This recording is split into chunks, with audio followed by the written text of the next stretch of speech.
ಇದು ತೆಳು ಅವಲಕ್ಕಿ, ಪೇಪರ್ ಅವಲಕ್ಕಿ. ಸುಮಾರು ಒಂದು 100ರಿಂದ 150 ಗ್ರಾಮ್ಸ್ ಅಷ್ಟಿದೆ. ಚಿಕ್ಕ ಚಿಕ್ಕದಾಗಿ ಕಟ್ ಮಾಡಿ ಇಟ್ಕೊಂಡಿರೋ ಈರುಳ್ಳಿ, ಕಾಯಿ ತುರಿ, ಇದು ಕೂಡ ಸಣ್ಣ ಬಟ್ಲಲ್ಲಿ 1 ಬಟ್ಲಷ್ಟು.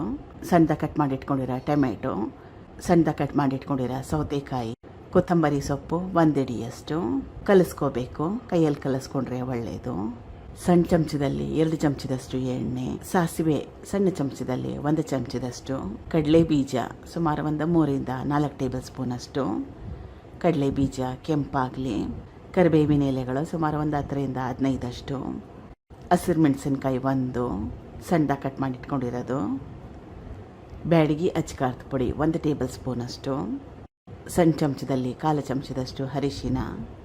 ಗ್ಯಾಸ್ ಸ್ಟವ್ನ ಆಫ್ ಮಾಡ್ಕೊಂಡ್ಬಿಡ್ಬೇಕು ಅಚ್ಕಾರದ ಪುಡಿ ಹಾಕ್ಕೊಂಡಿದ್ದ ತಕ್ಷಣ. ಇದು ಅವಲಕ್ಕಿ ಬೇರೆ ಪದಾರ್ಥಗಳನ್ನ ಮಿಕ್ಸ್ ಮಾಡಿಟ್ಟಿದ್ನಲ್ಲ, ಅದಕ್ಕೆ ಸೇರಿಸ್ಕೊತಾ ಇದ್ದೀನಿ. ರುಚಿಗೆ ತಕ್ಕಷ್ಟು ಉಪ್ಪು, ಸ್ವಲ್ಪ ಸಕ್ಕರೆ. ಈ ಬಟ್ಲು ತುಂಬಾ ಜಾಸ್ತಿ ಚಿಕ್ಕದಾಗಿದೆ, ಅದಕ್ಕೋಸ್ಕರ ದೊಡ್ಡದಾಗಿರೋ ಬಟ್ಲಿಗೆ ಸೇರಿಸ್ಕೊತಾ ಇದ್ದೀನಿ. ಚೆನ್ನಾಗಿ ಕಲಿಸ್ಕೋಬೇಕು, ಕೈಯಲ್ಲೇ ಕಲಿಸ್ಕೊಂಡ್ರೆ ಒಳ್ಳೆಯದು. ಕಲಿಸ್ಕೊಂಡಿದ್ದಾಗಿದೆ. ಕೊನೆಯಲ್ಲಿ ಸ್ವಲ್ಪ ಲಿಂಬೆ ರಸ.